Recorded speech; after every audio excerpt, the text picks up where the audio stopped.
வையகம் வாழ்க வையகம் வாழ்க வளமுடன். குரு புகழ் வாழ்க குருவே துணை. அடுத்த நிகழ்வாக உங்களுக்கு திருவள்ளூர் மண்டல இணைய வழி வகுப்பு நடக்க இருக்கிறது. அதற்கு பேராசிரியர் வி அகிலா அம்மா அவர்கள் இங்கே வருகை புரிந்திருக்கிறார்கள். அந்த பாடம் யூனிட் 2 அலகு 2ல சென்ற வார வகுப்பு பஞ்ச தன்மாற்றம் அதை பற்றி பாடம் எடுத்தாங்க. இன்றைக்கு எடுக்க போறது பஞ்சபூதங்களின் தோற்றம், அதோடு தொடர்புடைய அந்த வகுப்பு தான். பஞ்சபூதங்களின் தோற்றம் என்பதை பற்றி வகுப்பு எடுத்திருக்கிறார்கள். அதற்கு முன்பாக பேராசிரியர் அகிலா அம்மாவை பற்றி ஒரு சிறு அறிமுகம். அகிலா அம்மா அவர்கள் 2007 இந்த மனவளக்கலையில ஈடுபட்டு கொண்டிருக்கிறார்கள். இந்த மனவளக்கலையிலே தொண்டாற்றி கொண்டிருக்கிறார்கள். அவங்க 2011 எம்ஏ ஒஏசி மெட்ராஸ் யூனிவர்சிட்டி அதுல எம்ஏ முடிச்சிருக்கிறாங்க. அவங்க வீட்டிலேயே தவமையம் வச்சிருக்கிறாங்க. மதனந்தபுரத்துல போரூரை சின்ன மதனந்தபுரத்துல தவமையம் வச்சு நடத்திட்டு இருக்காங்க. மற்றும் சக்தி நகர் அறக்கட்டளை, எம்கே பிளாட்ஸ் தவமையம், குருசாமி நகர் தவமையத்தெல்லாம் விஷன் வகுப்பு மாணவர்களுக்கு பாடம் எடுத்து தொண்டாற்றி கொண்டிருக்கிறார்கள். அவர்களை இந்த வகுப்பை எடுக்க அறக்கட்டளையின் சார்பாகவும் அன்பர்களின் சார்பாகவும் அன்போடு அழைக்கிறோம். வாழ்க வளமுடன் அம்மா. வாழ்க வளமுடன் அம்மா. வாழ்க வையகம் வாழ்க வையகம் வாழ்க வளமுடன். நன்றி அம்மா. அம்மா ஒரு ஸ்லைடு மட்டும் ஒரு ஸ்கிரீன்ல வரா மாதிரி அப்படியே செட் பண்ணுங்கம்மா. கொஞ்சம் டெவலப் பண்ணுங்க, பெருசு பண்ணுங்க. வரமாட்டேங்குதுங்களாம்மா? இப்ப பரவாயில்லையா? இவ்வளவுதான் வருதியா? சரிங்கம்மா சரிங்கம்மா. அடுத்தது வரும்னு நினைக்கிறேன். சரிங்கம்மா, நன்றிம்மா. சரிங்க. வாழ்க வளமுடன் ஐயா. நன்றியா. வாழ்க வையகம் வாழ்க வையகம் வாழ்க வளமுடன். குரு புகழ் வாழ்க குருவே துணை. இன்று இந்த வகுப்பை குரு அவர்கள் சுக்குமமாக இருந்து வழி நடத்துவாராக. வாழ்க வளமுடன். இன்று இந்த ஜூம் இணைய வகுப்பில் இணைந்திருக்கும் அனைவருக்கும் என் அன்பான மாலை வணக்கங்களும் வாழ்த்துக்களும். இன்னைக்கு நம்ம பார்க்க போறது இறைஞானமும் முழுமை பேரும் அந்த பாடத்துல வரக்கூடிய பஞ்சபூத தோற்றம்ங்கிற தலைப்பு தான். இப்ப பஞ்சபூதங்கள் அப்படின்னு சொல்லும் பொழுது பஞ்சபூதம் அப்படின்னா என்ன? பௌதீகம் அப்படிங்கிற வார்த்தை தான் மருவி பூதம் அப்படிங்கிற ஒரு வார்த்தையாக மாறிடுச்சு. பௌதீகம் அப்படின்னு சொன்னா என்ன? நமக்கு இங்கிலீஷ்ல பிசிக்ஸ். அப்போ இந்த பஞ்ச பூதங்கள் இல்ல பஞ்ச பௌதீகங்கள்ங்கிறது என்னன்னா 5 பிசிக்கல் எலிமெண்ட்ஸ். நம்முடைய வாழ்க்கையில நம்ம அன்றாடம் நம்முடைய சுற்றுப்புறம் இல்ல நம்ம எல்லாருமே உருவாகி இருக்கிறது இந்த பஞ்ச பௌதீகங்களோட கூட்டு தான். நம்ம எல்லாருமே இதோடைய கூட்டாதான் இருக்கோம். நம்ம இந்த பஞ்ச பௌதீகங்களோட இணைந்து தான் வாழ்ந்துட்டு இருக்கோம். அதால தான் வாழ்ந்துட்டு இருக்கோம். ஏன்னா நம்ம நிலத்தின் மேல நிக்கிறோம். நீரை எவ்வளவு வகையில உபயோகப்படுத்துறோம். நீர் இல்லாம இருக்க முடியாது. காற்றை சுவாசிச்சுக்கிட்டு இருக்கோம். நெருப்பை பல வகையிலும் உபயோகப்படுத்திக்கிறோம். வெப்பம் நமக்கு தேவையா இருக்கு. இதுக்கெல்லாம் மூல காரணமான விண் அப்படிங்கிற ஒரு விஷயம் நமக்கு உள்ள உயிராக ஓடிக்கொண்டிருக்கிறது. இதுதான் மற்ற எல்லா பௌதீகங்களுக்கும் அடிப்படையானது. இதை பத்தி தான் நம்ம இப்ப தெரிஞ்சுக்க போறோம். இப்போ நம்ம இது எதற்காக நம்ம இந்த பாடம் நமக்கு இது மகரிஷி இதை எப்படி எதுக்காக விளக்கமா கொடுத்திருக்காரு அப்படின்னா, நம்மெல்லாம் முதல்ல ஒண்ணு தெரிஞ்சுக்கணும். நம்மெல்லாம் ரொம்ப கொடுத்து வச்சவங்க. என்னன்னா நம்ம வாழ்க்கையில நிறைய பேரு ஒரு மெஜாரிட்டினே சொல்லலாம்.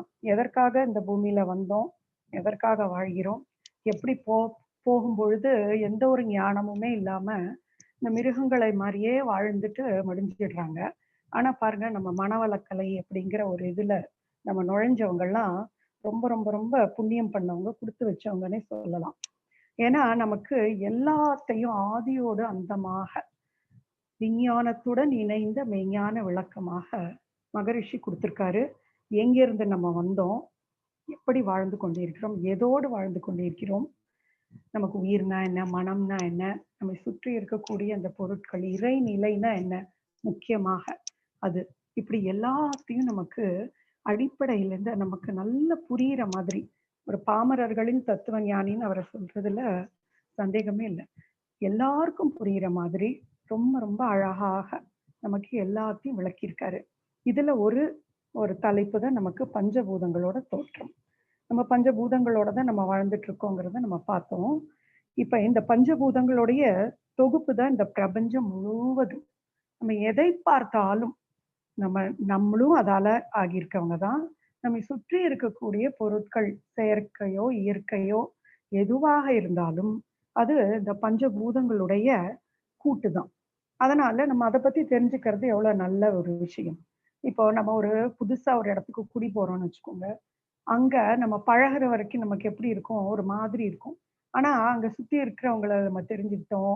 அங்க இருக்கக்கூடிய இடங்கள் எல்லாமே நமக்கு பழகிக்கிட்டே வரும்பொழுது, நமக்கு என்ன ஆயிடுதுன்னா, நமக்கு ஒரு நல்ல ஒரு மனம் அமைதி அடைஞ்சிடுது.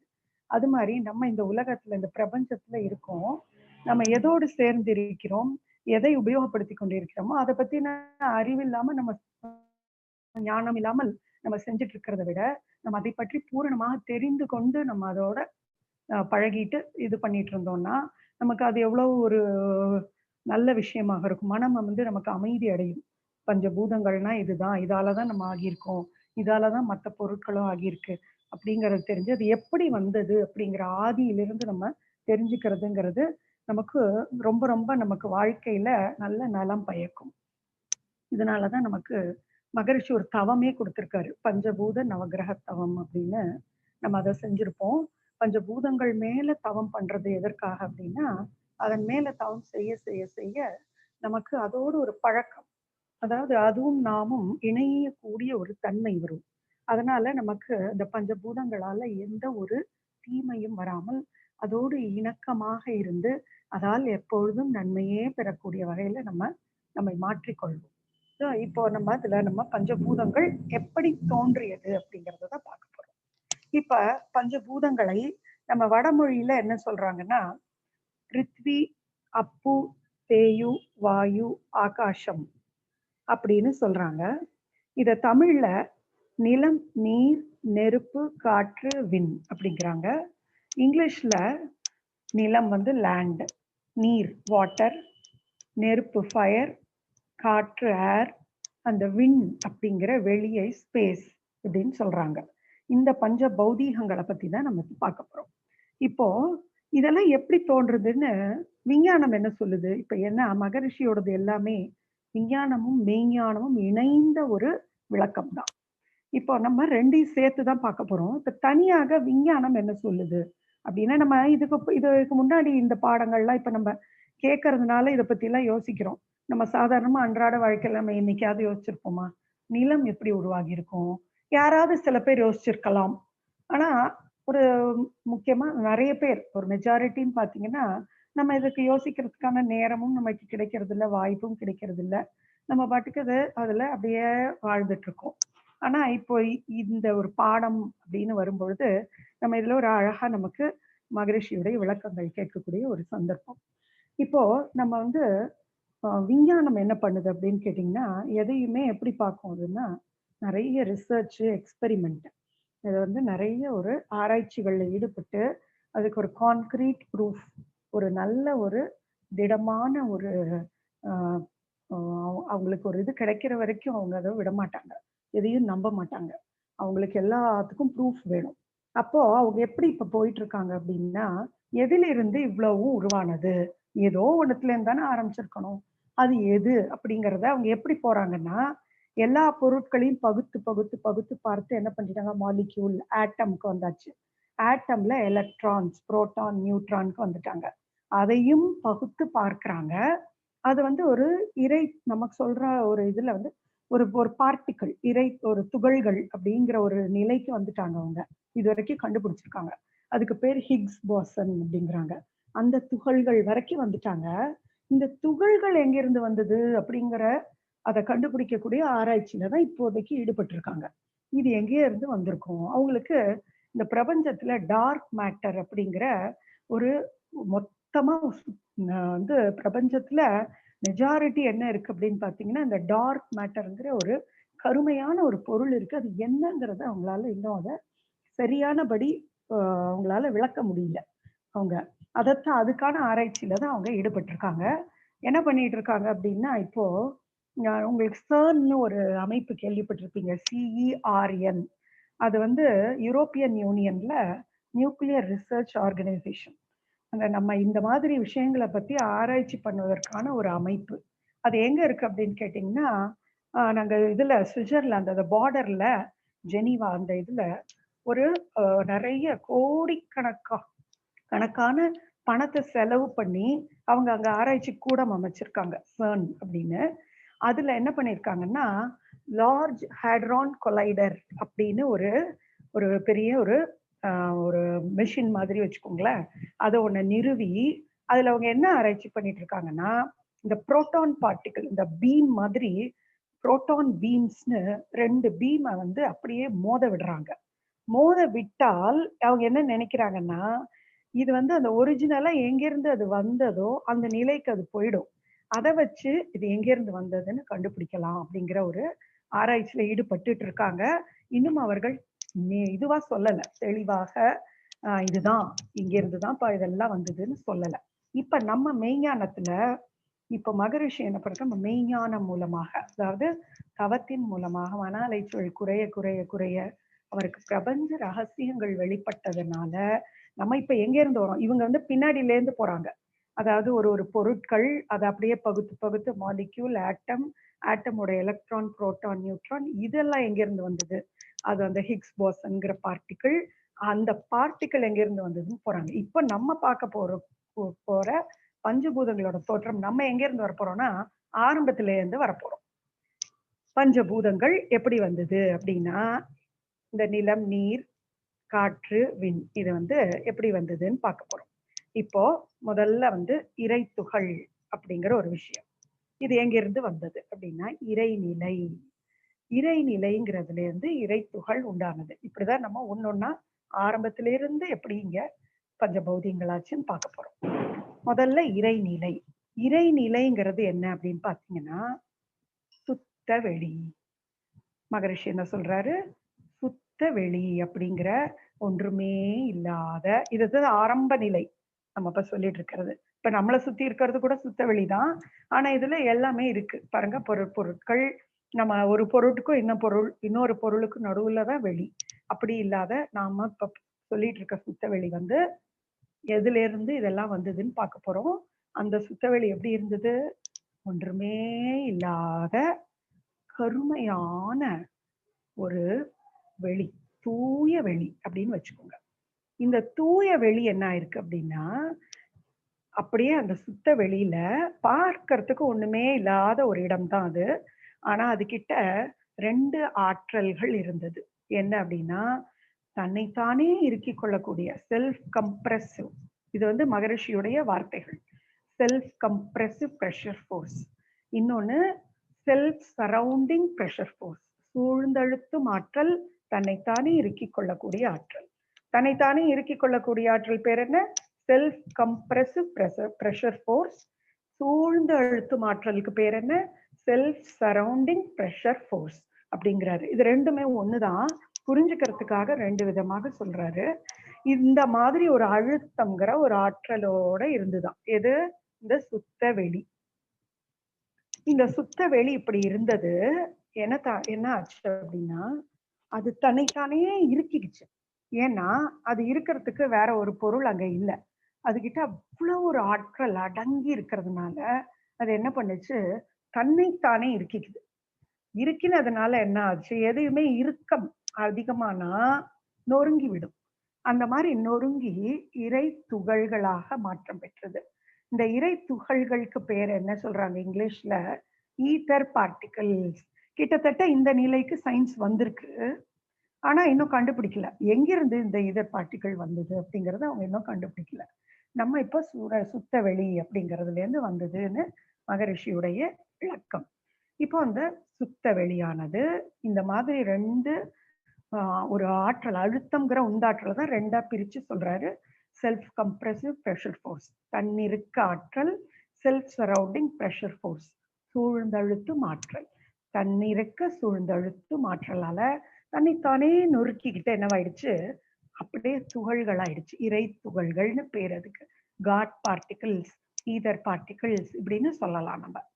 இந்த மாதிரி துகள்களானது என்ன பண்ணுது, இந்த துகள்கள் தன்னைத்தானே இறுக்கி துகள்களானது என்ன பண்ணுச்சு, எங்க போகும், எங்கேயுமே போக முடியாது. அதே சுத்தவெளியிலே தான் இருக்குது. இந்த துகள்கள் சுத்தவெளியிலேயே அந்த துகள்களாகி அங்கேயே தான் இருக்கு. இப்பவும் என்ன இருக்கு, அந்த சூழ்ந்து அழுத்தும் ஆற்றல் இருக்கு இல்லையா, அது போட்டு அந்த அழுத்துது அந்த துகள்களை. துகள்களை அழுத்துறதுன்னா எந்த பக்கத்துல இருந்து அழுத்துதுன்னு கேட்டீங்கன்னா எல்லா பக்கத்துல இருந்தும் அழுத்துது. இப்படி எல்லா பக்கத்துல இருந்தும் அழுத்தும் பொழுது என்ன ஆயிடுது, அந்த துகள் ஒரு இடத்துல நிக்க முடியாது அதால. எப்பவுமே நீங்க ஒரு கும்பலான ஒரு இடத்துக்கு போறீங்கன்னு வச்சுக்கோங்களேன். ஒரு இடத்துல போய் நிக்கிறீங்க, ஒருத்தர் பின்னாடில இருந்து அழுத்துறாரு, கொஞ்சம் நகர்ந்து இந்த பக்கம் போறீங்க, பார்த்தா அங்க ஒருத்தர் அழுத்துறாங்க உங்களை. நீங்க என்ன பண்ணுவீங்க, அப்படியே சுத்த ஆரம்பிச்சிடுவோம். நம்ம எங்க திரும்புறதுன்னு தெரியாம நம்ம அப்படியே சுத்துவோம். அது மாதிரி இந்த இறை துகளை எல்லா பக்கத்துல இருந்தும் இந்த இறைநிலை அழுத்துவதால் அது சுழற்சி, தற்சுழற்சி பெற்றிடுது. அப்போ எவ்வளவு துகள்களானதோ எல்லாமே திரும்பி அந்த சூழ்ந்து அழுத்து மாற்றத்தால எல்லாமே சுழற்சி, ஒரு செல்ஃப் ரொட்டேட்டிவ் மோஷனுக்கு வந்துடுது. அப்படியே தன்னைத்தானே சுத்திக்குது. அப்படியே சுத்தும் பொழுது என்னவாயிடுது, இப்போ இதுக்கு முன்னாடி வெறும் அழுத்து மாற்றல் தானே இருந்தது. இப்போ இந்த இறைத்துகள் சுழல ஆரம்பிச்சிடுச்சு இல்லையா, சுத்தும் பொழுது என்னவாயிடுது, அதுக்கு இன்னொரு ஆற்றல் ஒண்ணு கிடைச்சிருது. என்ன, எதுவுமே சுழலும் பொழுது என்ன ஆயிடுது, ஒரு விலக்கும் ஆற்றல், ஒரு ரிப்பல்சிவ் ஃபோர்ஸ்.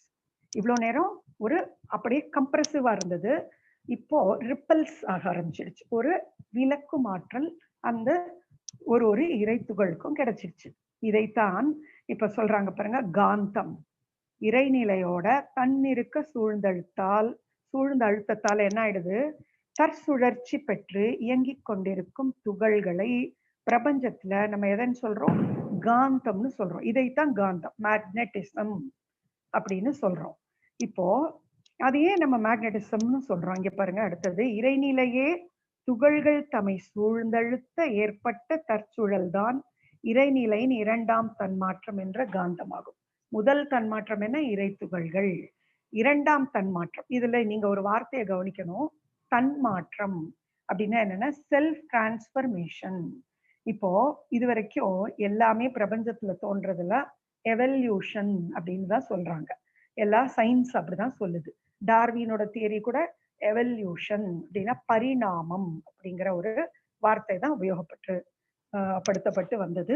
இப்ப மகரிஷி யூஸ் பண்ற வார்த்தையை பாருங்க, தன்மாற்றம் அப்படின்னா என்ன, செல்ஃப் டிரான்ஸ்பர்மேஷன் அப்படின்னா என்ன, இதுக்கும் அதுக்கும் என்ன ஒரு வித்தியாசம், எவல்யூஷனுக்கும் செல்ஃப் டிரான்ஸ்பர்மேஷனுக்கும். இப்ப எவல்யூஷன் சொன்னா இறைநிலை ஏதோ ஒண்ணு முன்னாடி இருந்தது, அது அப்படியே மாறி மாறி பரிணாமம் வளர்ச்சி அடைஞ்சிட்டே வரும்பொழுது முன்னாடி இருந்ததுடைய தொடர்பில்லாத போன மாதிரி ஒரு அர்த்தம் வரும். ஆனா செல்ஃப் டிரான்ஸ்பர்மேஷன் அப்படின்னா இந்த இறைநிலையாக இருந்ததுதான் தன்னைத்தானே மாத்திக்கிட்டே வருதுங்கும் போது ஒரு கண்டினியூட்டி இருக்கு, ஒரு தொடர்பு இருக்கு. அதாவது எதுவுமே வேறாக மாறல, இறைநிலை தான், அதேதான், அதுதான் தன்னைத்தானே மாத்திக்கிட்டு இருக்குங்கிற ஒரு அர்த்தம் வருது.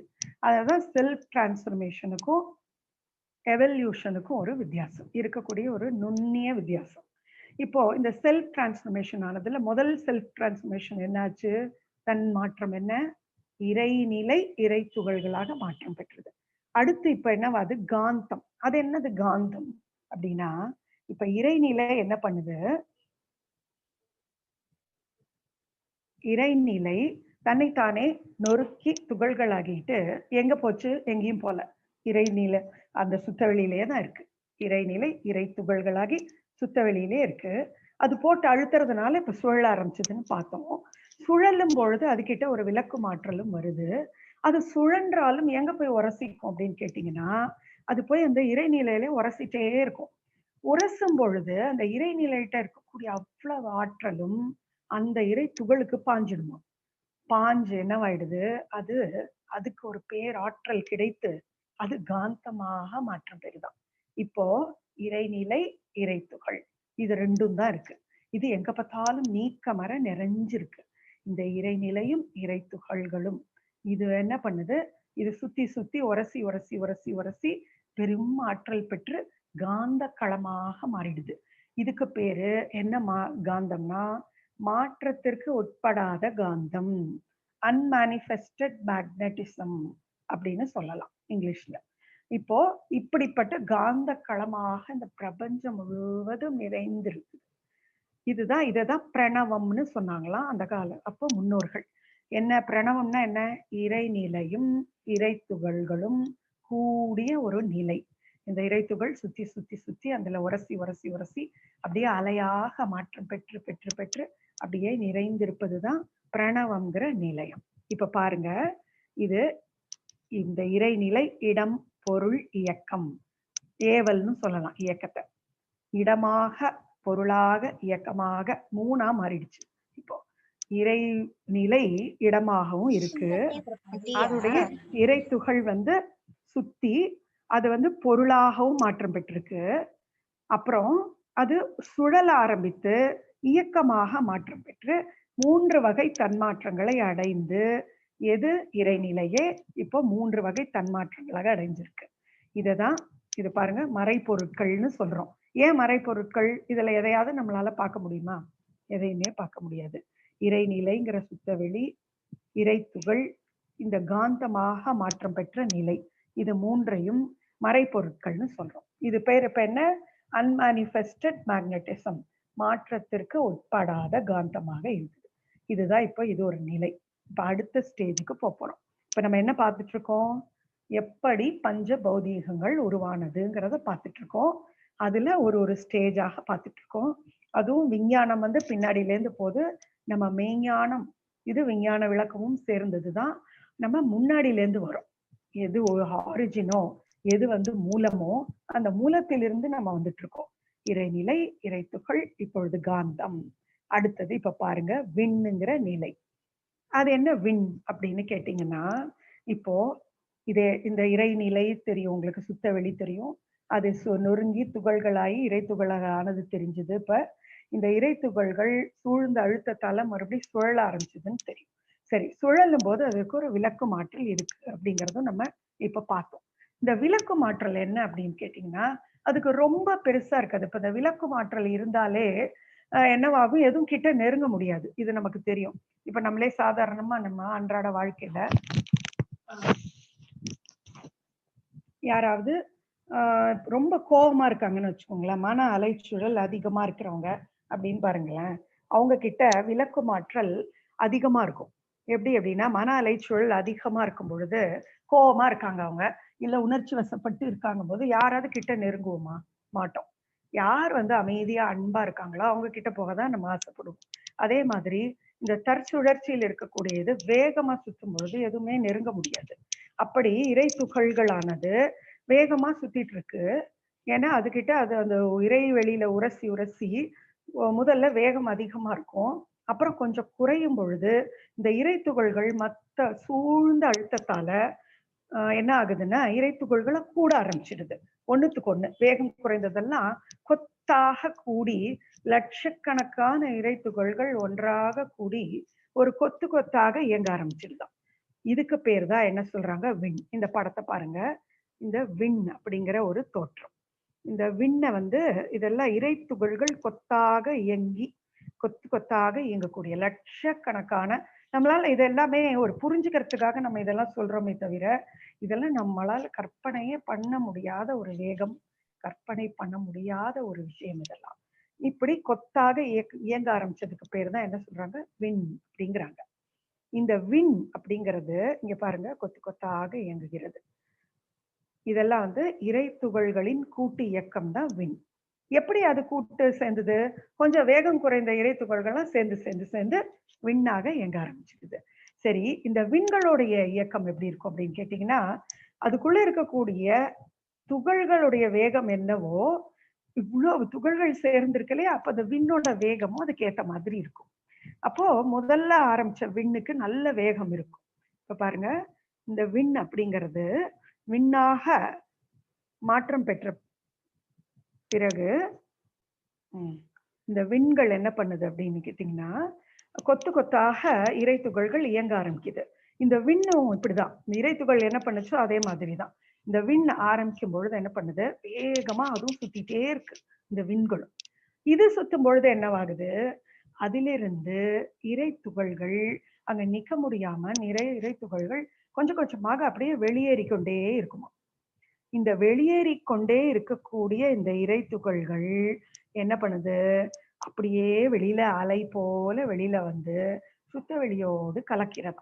இதுவும் காந்தம் தான். இது என்ன காந்தம்?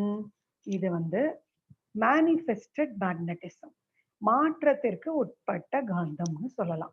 ஏன் இப்படி சொல்றோம் அப்படின்னா, முன்னாடி நம்ம சொன்னோம் இல்லையா, இறைத்துகள் இறைநிலை சுத்தவெளி நொறுங்கி துகள்களாச்சு, அப்ப அதை காந்தம்னு சொன்னோம். அது அன்மேனிஃபெஸ்டட் காந்தம்னு சொன்னோம். அதாவது மாற்றத்திற்கு உட்படல, அது பியூரா அப்படியே இருந்தது. இப்ப பாருங்க, அது விண்களாக மாற்றம் பெற்று அப்புறம் அதிலிருந்து வெளிப்படுது. அப்படி வெளிப்படும் பொழுது அதை மாற்றத்திற்கு உட்பட்ட காந்தம், அதுல இருக்கக்கூடிய இறை துகள்கள், அந்த காந்தம் விண்ணிற்கு வெளியே வருது. அதையும் காந்த அலைகள்னு சொல்றோம். இப்ப நம்ம அடுத்த ஸ்டேஜுக்கு வந்துட்டோம். என்ன? விண்கள்ங்கிற ஒரு ஸ்டேஜுக்கு வந்துட்டோம்.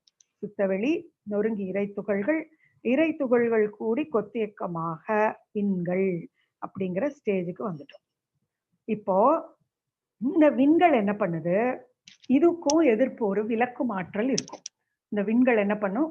அது முதல்ல ஆரம்பிக்கும் பொழுது எல்லாமே ஆரம்ப ஜோர்பாங்க பாருங்க, அது மாதிரி ஆரம்பத்துல ஒரு விண் உருவான போது வேகமா சுத்தும். அப்புறமா என்னவாகும்? அது வேகமா சுத்தும் பொழுது அதை எதுவுமே நெருங்க முடியாது மற்ற விண்கள். ஆனா நெருங்காமலும் இருக்க முடியாது. ஏன் அப்படின்னா, எல்லாமே இப்ப திரும்பி எல்லாமே எங்க இருக்கு? அந்த சுத்த வெளியிலேயே தான் இருக்கு. சுத்த வெளியிலே இருக்கிறதுனால சூழ்ந்த அழுத்தும் ஆற்றல் அங்க இருந்துகிட்டே தான் இருக்கு. அப்போ எல்லா விண்களையும் அது போய் சேருன்னு போட்டு அழுத்திக்கிட்டே தான் இருக்கு. ஆனா இந்த விலக்கும் ஆற்றல் சேர விடாம தடுத்துக்கிட்டே இருக்கு. ஆனா இது சொன்னோம் இல்லையா, அதுல இருந்து இறை துகள்கள் வெளியேற அதோடைய சுழற்சி வேகம் குறையும். சுழற்சி வேகம் குறைய என்ன ஆகுது? குறைந்தோடனே ஒரு விண்ணை இன்னொரு விண் சுத்த ஆரம்பிச்சிடும். எந்த விண் குறைவாக இருக்கிறதோ சுழற்சி வேகம், அதை மையமாக வைத்து, ஏன்னா எல்லா விண்ணும் நெருங்கிறதுக்கு தான் முயற்சி பண்ணிட்டே இருக்கும். ஆனா நெருங்கவும் முடியாது, அதான விலகி போகவும் முடியாது. ஏன் நெருங்க முடியாததுக்கு காரணம் இந்த விலக்கும் ஆற்றல்.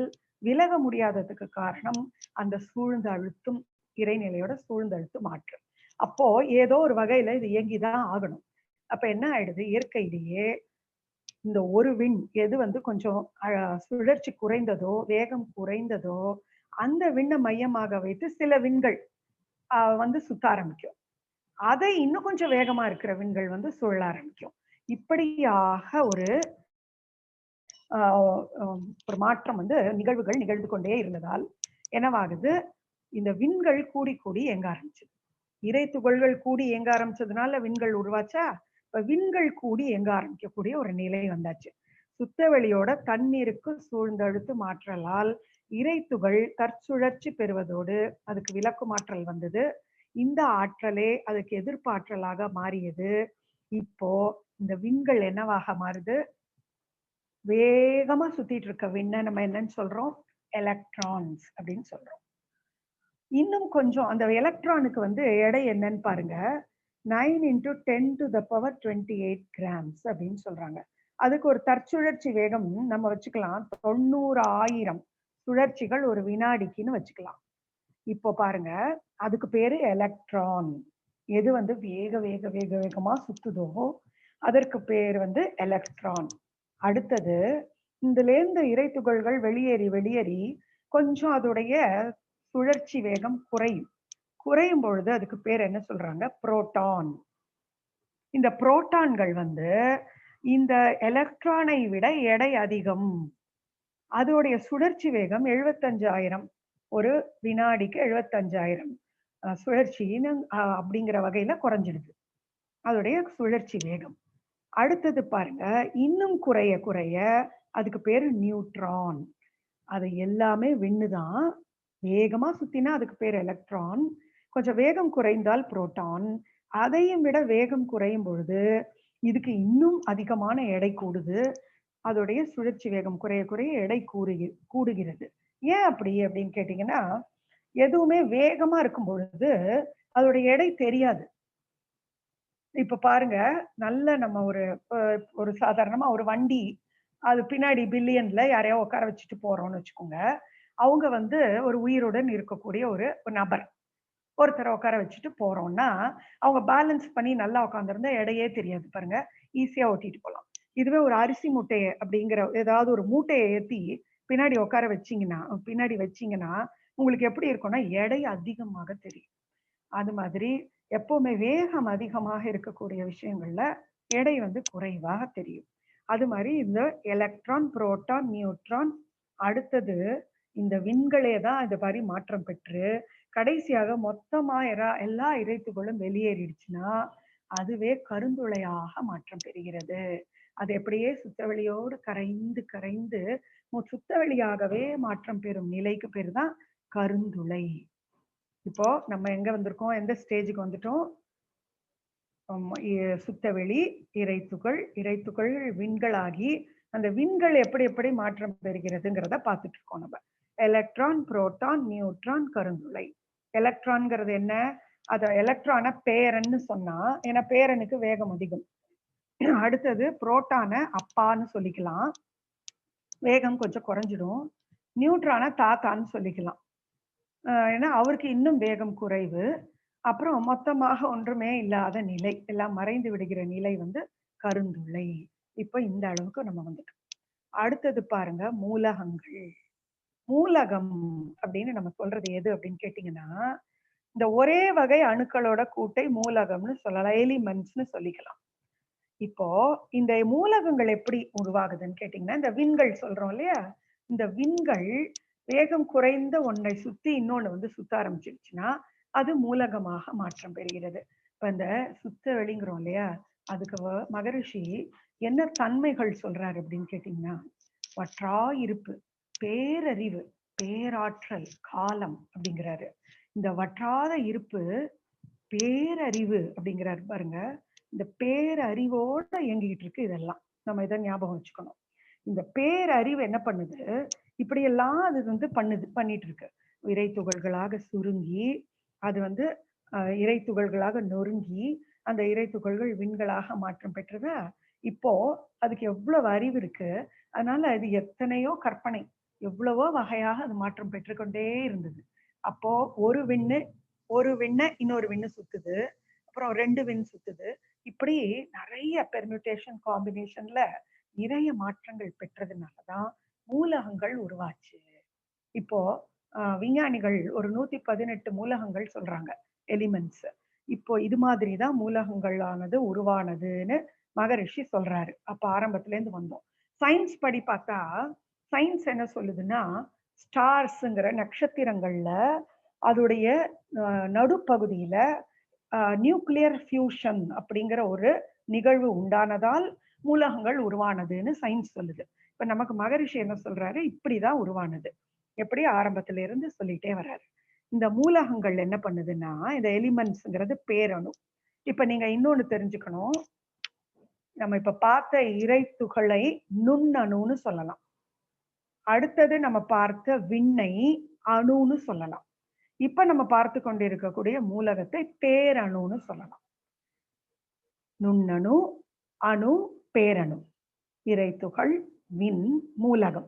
நம்ம இப்ப மூலகம்னு சொல்றோம் இல்லையா, இந்த எலிமெண்ட்ஸ் பேரணுங்கிறது, இது வந்து எவ்வளவு எலக்ட்ரான்கள் இருக்கோ அதோட எண்ணிக்கைக்கு ஏற்ப 92 மூலகங்கள் உள்ளன. இன்னும் கொஞ்சம் செயற்கையாக உருவாக்குனதெல்லாம் சேர்த்துதான் 118ன்னு சயின்டிஸ்ட் சொல்றது. இப்போ நம்ம தத்துவ ஞானிகள் தான் இப்படி உருவானத மூலகங்கள் எல்லாம் 5ஆ பிரிச்சுட்டாங்க. என்ன? நிலம், நீர், நெருப்பு, காற்று, விண்ணு. விண்ணு தான் அடிப்படை, இந்த மத்த நாளும் இதுல இருந்து உருவானதுன்னு சொல்றாங்க. ஆனா சயின்ஸ் படி 92 மூலகங்கள். அவங்க எப்படி பிரிக்கிறாங்க, சாலிட், லிக்விட், கேஸ், திடப்பொருள், நீர் பொருள், அந்த வாயு பொருட்கள் அப்படின்னு வச்சு 92ஆ பிரிச்சிருக்காங்க அவங்க. இப்போ அதெல்லாம் வந்து எலக்ட்ரானுடைய எண்ணிக்கைகள் என்ன அப்படிங்கிறத பொறுத்து இப்படி பிரிச்சிருக்காங்க. நம்ம இதை எப்படி தத்துவ ஞானிகள் பிரிக்கிறோம்னா, விண், காற்று, நெருப்புங்கிற அழுத்த காற்று, நீர், நிலம், இப்படிதான் இந்த விண்கள் தான் இதெல்லாம் சேர்ந்து உருவானது. இதைத்தான் நம்ம பஞ்சபௌதீகங்கள்ங்கிற பஞ்சபூதங்கள்னு சொல்றோம். இப்ப பாருங்க, இந்த பஞ்சபூதங்களான இது எல்லாம் எப்படி வந்தது அப்படின்னு கேட்டீங்கன்னா, ஒரு விண், தனியா ஒரு விண் மட்டும் இருந்ததுன்னா அது தனித்து இயங்குனா அதுக்கு பேர் என்ன? விண் தான். இந்த விண் வந்து இறை துகள்களோட தொகுப்பு. இறை துகள் வந்து இறைநிலையுடைய நுண்பகுதி, இதுதான் விண்கள். இப்ப பாருங்க, அடுத்த ஸ்டேஜ் விண்ணுக்கு அடுத்த ஒரு நிலை என்னன்னு கேட்டீங்கன்னா காற்று, ஏர். இது எப்படி உருவானதுன்னா, ஒரு விண்ணு வந்து கொஞ்சம் வேகம் குறைந்தோனே இன்னொரு விண்ணு அதை வந்து சுத்த ஆரம்பிச்சு. அப்போ ஒரு எலக்ட்ரான், ஒரு புரோட்டான் இது சேர்ந்து ஹைட்ரஜன்ங்கிற ஒரு வாயு. இதெல்லாம் நமக்கு ஒரு உதாரணத்திற்காக, ஒரு எக்ஸாம்பிளுக்காக சொன்னது. இப்படிதான் பல வகையான வாயுக்கள் உருவானது. அது எலக்ட்ரான்ஸ் எவ்வளவு இருக்கோ அதை பொறுத்து. ஹைட்ரஜன், ஹீலியம் இப்படின்னு நம்ம நிறைய சொல்லிக்கிட்டே போகலாம். ஸோ இது நம்ம இப்படிதான் அப்படிங்கிறத புரிஞ்சுக்கிறதுக்காக இது ஒரு உதாரணம். ஹைட்ரஜன் என்ன, 2 விண்கள் கொண்ட மூலகம் தான் ஹைட்ரஜன் அணு. இந்த ஹைட்ரஜன், ஹீலியம், நைட்ரஜன் இந்த மாதிரி இருக்கிறதெல்லாம் வாயுக்கள்னு விஞ்ஞானிகள் பிரிக்கிறாங்க. இப்படிதான் எல்லாம் உருவானது. ஒரு எலக்ட்ரானும் ஒரு புரோட்டானும் சேர்ந்து, அதாவது ஒரு விண் இருந்திருக்கு, அது வேகம் குறைச்சோன்னா இன்னொரு விண் அதை சுத்த ஆரம்பிச்சிருச்சு. இப்படிப்பட்ட அமைப்பு உருவாகக்கூடிய இடங்கள் இது எல்லாத்தையும் என்ன சொல்றோம், ஹைட்ரஜன் அப்படின்னு சொல்றோம். இதைத்தான் காற்று. பார்த்தீங்களா, நம்ம காற்று முதல் பௌதீகம் வந்து விண், இதற்கு அடுத்த பௌதீகமான காற்று இப்படிதான் உருவானது. அடுத்தது பாருங்க, அழுத்த காற்றுங்கிற நெருப்பு. இந்த நெருப்பு அப்படிங்கிற ஆக்சிஜன் எப்படி உருவானுச்சு அப்படின்னா, இதே மாதிரி 8 எலக்ட்ரான், 8 புரோட்டான், 8 நியூட்ரான் இப்படிங்கிற ஒரு தொகுப்பு தான் ஆக்சிஜன் அப்படிங்கிற ஒரு அமைப்பு உருவானது. இப்படி சேர்ந்து எங்கெங்கெல்லாம் உருவானதோ அதெல்லாம் ஆக்சிஜன் இப்படி உருவாகுது. விண்கள் விண்கள் வந்து இந்த விண்களை தான் நம்ம என்னன்னு சொல்றோம், எலக்ட்ரானாகவும் புரோட்டானாகவும் நியூட்ரானாகவும் சொல்கிறோம். இதெல்லாம் சேர்ந்ததுதான் ஆட்டம் அப்படிங்கிற அணு. இப்போ இப்படிதான் அடுத்ததான நெருப்புங்கிற அழுத்த காற்றுங்கிற ஆக்சிஜன் உருவானது. இப்ப 3வதுக்கு வந்துட்டோம். 3வது பௌதீகம். அடுத்தது நீர். நீருங்கிறது என்ன, 2 ஹைட்ரஜன் மூலகம்.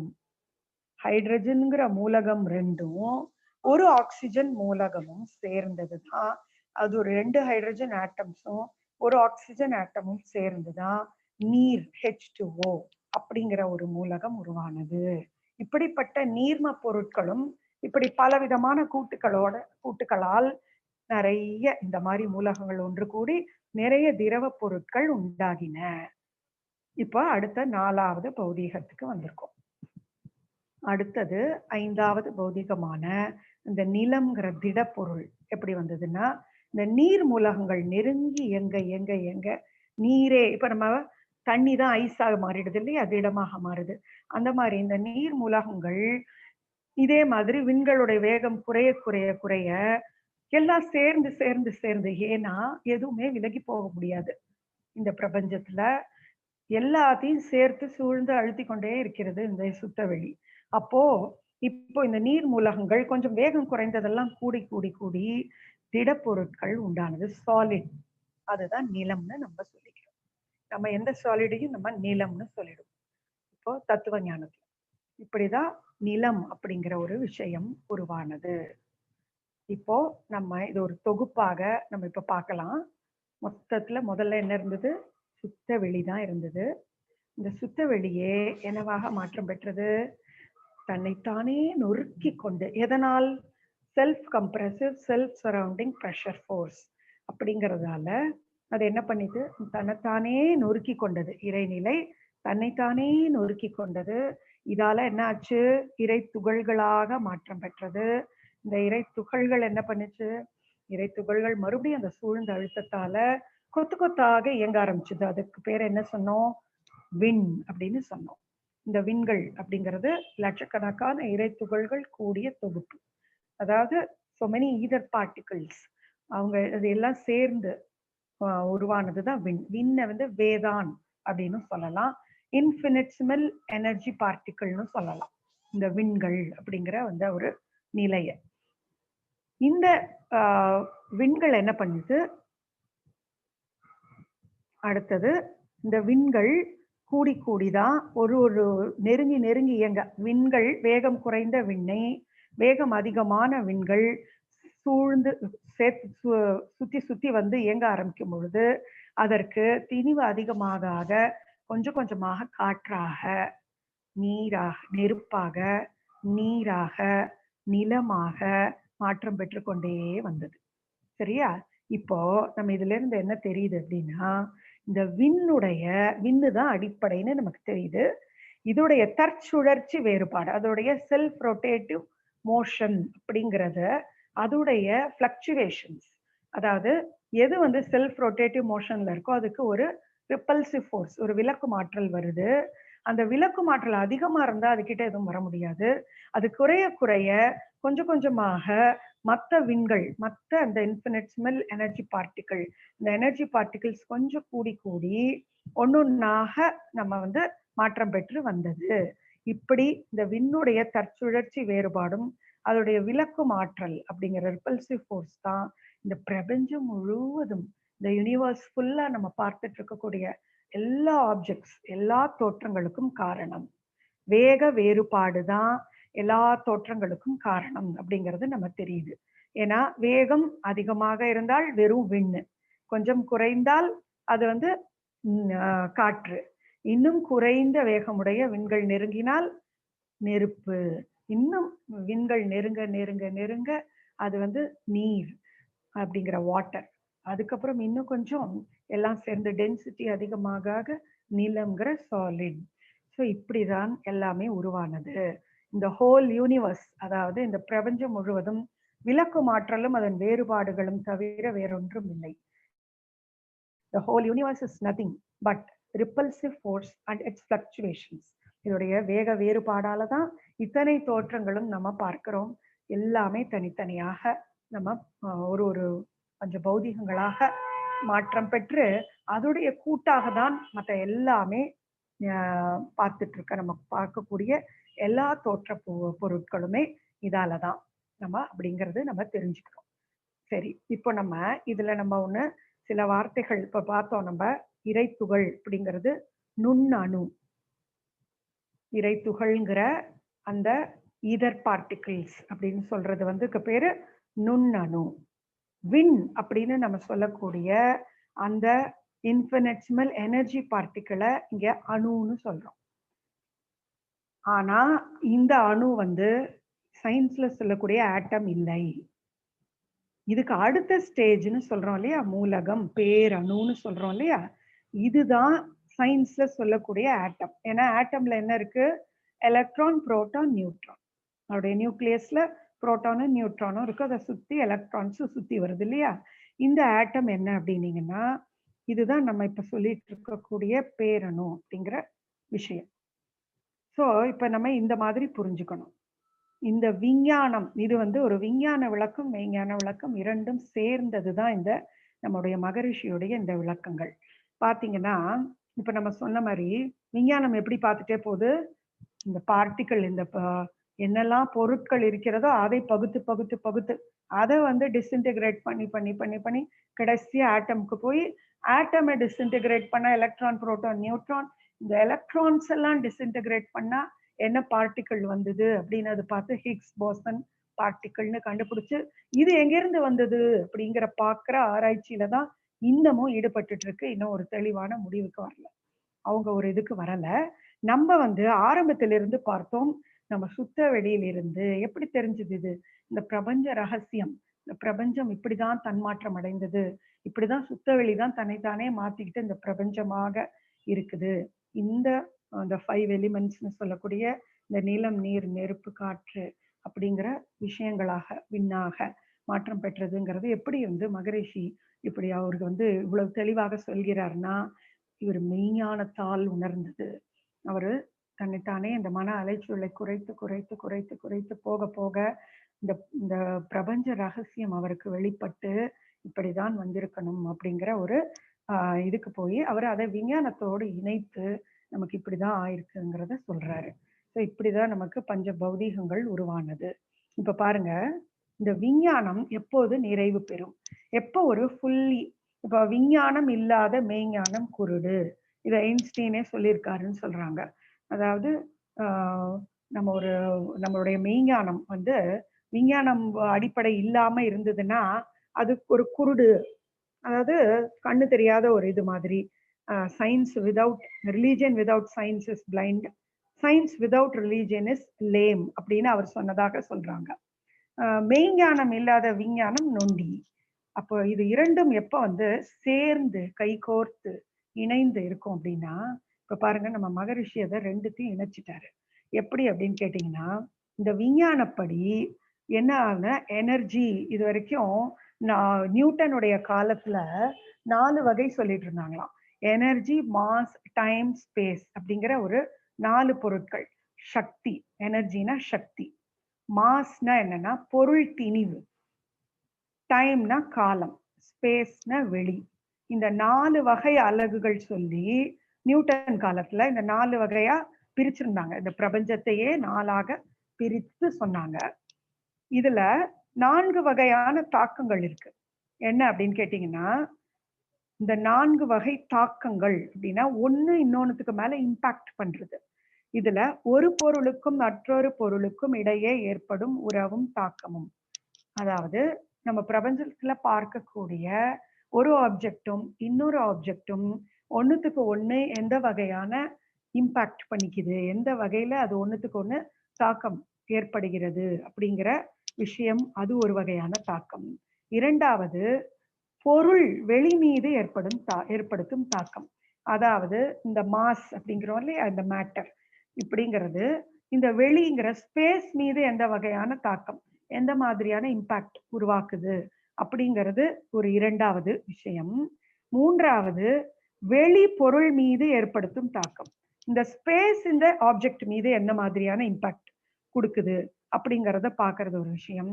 இன்னொன்னு, வெளி தன் மீதே, இந்த ஸ்பேஸ் தனக்குள்ளேயே எந்த மாதிரி தாக்கம் ஏற்படுத்திக்கிறது அப்படிங்கிறத பாக்குறது ஒரு விஷயம். இந்த விஞ்ஞானத்துல பாருங்க, இதுவரைக்கும் இந்த 2 தாக்கத்தை பத்தி மட்டும்தான் பேசுறாங்களாம். 4 தாக்கங்கள்ல முதல் தாக்கம் பாருங்க, ஒரு பொருளுக்கும் மற்றொரு பொருளுக்கும் இடையே ஏற்படும் உறவும் தாக்கமும். அப்படின்னா என்ன, ஒரு ஆப்ஜெக்ட் இன்னொரு ஆப்ஜெக்ட் மேல என்ன வகையான இம்பாக்ட் உருவாக்குது அப்படிங்கிறது. இதைத்தான் நியூட்டன் அவருடைய 3 வகை லாஸ் சொல்லியிருக்காரு. நியூட்டனோட லாஸ் ஆஃப் மோஷன் நம்ம படிச்சிருப்போம் சின்ன வயசுல.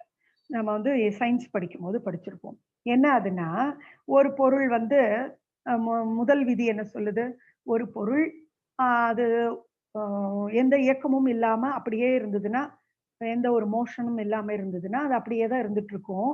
மத்த ஒரு பொருள் வந்து அதன் மேல் மோதி ஒரு உந்துதலை ஏற்படுத்தினால்தான் அது நகரும்.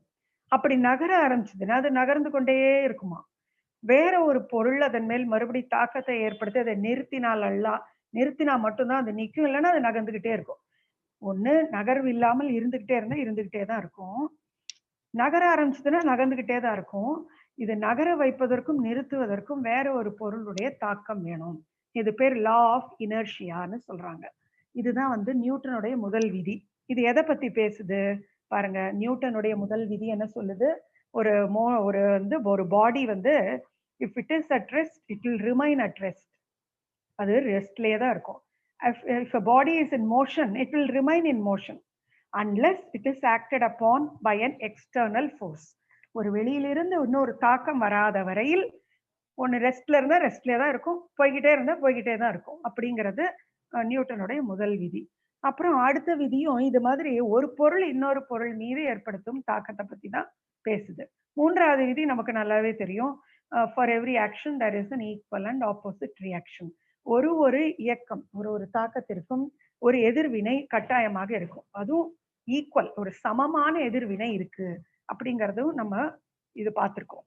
இதெல்லாம் எதை பத்தி பேசுதுன்னு கேட்டீங்கன்னா, இந்த முதல் தாக்கம் பாருங்க, ஒரு பொருளுக்கும் மற்றொரு பொருளுக்கும் இடையே ஏற்படும் உறவும் தாக்கமும் இதை பத்தி தான் பேசுதான். ஏன்னா நியூட்டன் காலத்துல எனர்ஜி, மாஸ், டைம், ஸ்பேஸ், சக்தி, பொருள் திணிவு, காலம், வெளின்னு 4 இருந்ததாக நம்பினார்கள். அடுத்த தாக்கம் பொருள் வெளி மீது ஏற்படுத்தும் தாக்கம். இது என்ன அப்படின்னு கேட்டீங்கன்னா, ஐன்ஸ்டீன் காலத்துல நம்ம ஆல்பர்ட் ஐன்ஸ்டீன் வந்த பொழுது அவரு என்ன பண்ணிட்டாரு, இந்த 4 வகை இத வந்து 2ஆ குறைச்சிட்டாராம். 4 அலகுகளை, இந்த எனர்ஜி, மாஸ், டைம், ஸ்பேஸ் அப்படிங்கிறத 2ஆக குறைத்து, எனர்ஜியும் மாசும் ஒண்ணுதான், டைமும் ஸ்பேஸும் ஒண்ணுதான் அப்படின்னு அவரு விளக்கிட்டாரு. சக்தியும் பொருள் திணிவும் ஒண்ணுதான், காலமும் வெளியும் ஒன்றுதான் அப்படின்னு 2ஆ குறைச்சதுனால இந்த பொருளானது வெளி மீது ஏற்படுத்தும் தாக்கம், இத பத்தி தான் அவர் பேசுறாரு. அதுதான் தியரி ஆஃப் ரிலேட்டிவிட்டி அப்படின்னு சொல்றாங்க. அவர் வந்து தியரி ஆஃப் ரிலேட்டிவிட்டி எதை வந்து எக்ஸ்பிளைன் பண்ணுது அப்படின்னு பாத்தீங்கன்னா, ஒரு மேட்டர் வந்து இந்த ஸ்பேஸ்ல எந்த மாதிரி தாக்கத்தை, இந்த வெளி மீது என்ன மாதிரி தாக்கத்தை ஏற்படுத்துதுங்கிறத சொல்றாங்க. இதோடு விஞ்ஞானம் நின்றுடுச்சு. ஆனா நம்ம மகரிஷி பாருங்க, இந்த 3வது 4வது தாக்கத்தை பத்தி பேசுறாரு. என்ன அப்படின்னா, வெளி பொருள் மீது ஏற்படுத்தும் தாக்கம். அது என்ன வெளிங்கிறது ஸ்பேஸ். பொருள் மீது என்ன மாதிரியான தாக்கம் ஏற்படுத்துகிறதுனா, இதைத்தான் என்ன சொல்றாரு அவரு, செல்ஃப் சரௌண்டிங் ப்ரெஷர் ஃபோர்ஸ் அப்படிங்கிறார். இந்த வெளி பொருள் மீது ஏற்படுத்தும் தாக்கத்தை தான் என்னன்னு சொல்றாரு, செல்ஃப் சரௌண்டிங் ப்ரெஷர் ஃபோர்ஸ். இப்ப நம்ம பார்த்தோம் இல்லையா, வெளி வந்து பொருள் மீது ஒரு அழுத்தத்தை கொடுத்து கொண்டே இருக்கிறது அப்படின்னு சொல்றாரு. அடுத்து வர தாக்கத்தை பாருங்க, வெளி தன் மீதே ஏற்படுத்தி கொள்ளக்கூடிய தாக்கம். அப்படின்னா இந்த ஸ்பேஸ் தன்னைத்தானே என்ன பண்ணிக்குதான், இருக்கிக்குது அப்படின்னு சொல்றாரு இல்லையா, செல்ஃப் கம்ப்ரெசிவ் ப்ரெஷர் ஃபோர்ஸ். இப்ப பாருங்க, இந்த 4 தாக்கமும் பத்தி பேசினால்தான் இந்த விஞ்ஞானம் முழுமை பெறும் அப்படிங்கிறாங்க. இப்ப மகரிஷி என்ன பண்ணிட்டாரு, சக்தி, பொருள் திணிவு, காலம், வெளி அப்படின்னு 4ஆக நியூட்டன் காலத்துல இருந்தது. சக்தியும் பொருளும் ஒண்ணுதான் அப்படின்னு எப்படி ஐன்ஸ்டீன் காலத்துல மாறிச்சோ, இப்ப மகரிஷி எல்லாத்தையும் ஒரே பொருளாக கொண்டு வந்துட்டாரு. என்ன, வெறும் சுத்த வெளி. இதுதான் எல்லாமே அனைத்துமாக மாற்றம் பெற்றிருக்கிறதுன்னு சொல்றாரு. இந்த 3வது தாக்கம் 4வது தாக்கத்தை விஞ்ஞானம் ஆராய்ந்தால் இந்த விஞ்ஞானமும் மெய்ஞானமும் இணைந்து முழுமை பெறும் அப்படின்னு சொல்றாங்க. ஸோ இதுதான் வந்து நமக்கு மகரிஷி பஞ்ச பௌதீக தோற்றம் அப்படிங்கிறத பற்றி நமக்கு மிக மிக மிக விளக்கமான ஒரு நல்ல ஒரு முழுமையான மெய்ஞானமும் விஞ்ஞானமும் இணைந்த ஒரு விளக்கத்தை கொடுத்திருக்காரு. இது வந்து நம்முடைய இந்த பாடத்துடைய நிறைவுக்கு இப்போ வந்துட்டோம். இதுல உங்களுக்கு ஏதான ஒரு சந்தேகம் இருந்தால் இப்ப நீங்க வந்து கேட்டுக்கலாம். இப்படித்தான் வந்து பஞ்ச பௌதீகங்கள் தோன்றியது. நம்ம எதிலிருந்து பார்த்தோம், மூலத்திலிருந்து பார்த்து கொண்டே வந்தோம். மூலத்திலிருந்து பஞ்ச பௌதீகங்கள் எப்படி உருவானது அப்படிங்கிறத பார்த்துக்கிட்டே வந்தோம். இதுல பாருங்க, நீங்க அடுத்தது இதுல ஒரு படம் இருந்தது. இதை நீங்க அடுத்தது பிரபஞ்ச தன்மாற்றத்துல உயிரின தன்மாற்றத்துல உங்களுக்கு சொல்லுவாங்க எப்படி வந்து ஃபார்ம் ஆனது அப்படிங்கிறத. இப்ப பாருங்க, இதுல ஃபர்ஸ்ட் ஸ்பேஸ், அப்சல்யூட் ஸ்பேஸ்ல இருந்து இறை துகள்களானது, அதிலிருந்து விண்கள் அப்படிங்கிற வேதான்ஸ் உருவானது, அதிலிருந்து ஏர், இந்த பஞ்ச பௌதீகங்கள் உண்டானது. இந்த பஞ்ச பௌதீகங்களாக அதால் ஆக்கப்பெற்றதுதான் இந்த கேலக்சிங்கிற அந்த அண்டங்களும் நட்சத்திரங்களும் கோள்களும், கேலக்சி, ஸ்டார்ஸ், பிளானட்ஸ்ன்னு சொல்லலாம். அதிலிருந்து தான் ஒரு அறிவு, ஒரு உயிரினங்களும், அடுத்தது 2 அறிவு உயிரினங்கள், அடுத்தது 3 அறிவு, 4 அறிவு, அடுத்தது 5ஆம் அறிவு, 6ஆம் அறிவான நம்ம மனித இனம் தோன்றி, நம்முடைய மனித இனத்தின் முழுமை பேர் எப்படி வரும்னா, நம்ம இப்படியெல்லாம் நிறைய விஷயங்களை தெரிந்து கொள்ள நம்ம இந்த மாதிரி மனவளக்கலை போன்ற பயிற்சிகளில் ஈடுபட நமக்கு என்ன ஆயிடுது, நம்முடைய கருமையத்தை தூய்மை செய்து கொண்டே இருக்கிறோம். பியூரிஃபிகேஷன் ப்ராசஸ் நடந்து நம்ம ரியலைசேஷன் அப்படிங்கிற அந்த இறை உணர்வை பெற்று கடைசியாக நம்ம எங்கிருந்து வந்தோமோ அதை நாம சுத்த வெளியோடு மனதால் ஒன்றி ஒரு அப்சல்யூட் ஸ்பேஸ்ங்கிற சுத்த வெளியோடு நம்ம போய் இணைந்து பூரண அறிவோடு நம்முடைய சிற்றறிவை இந்த பேரறிவோடு இணைத்து கொண்டு நம்ம ஒரு பூரணமாக நம்முடைய முழுமை பேரை அடைவோம் அப்படின்னு சொல்லிக்கலாம். இதைத்தான் இதுல காமிச்சிருக்காங்க. வாழ்க வளமுடன். இதுவரை எனக்கு தெரிந்த வகையிலே இந்த பாடத்தை விளக்கினேன். எனக்கு இந்த வாய்ப்பு கொடுத்ததற்கு மிக மிக நன்றி. வாழ்க வளமுடன். ஏதாவது சந்தேகங்கள் இருந்தால் கேட்கலாம். வாழ்க வளமுடன்.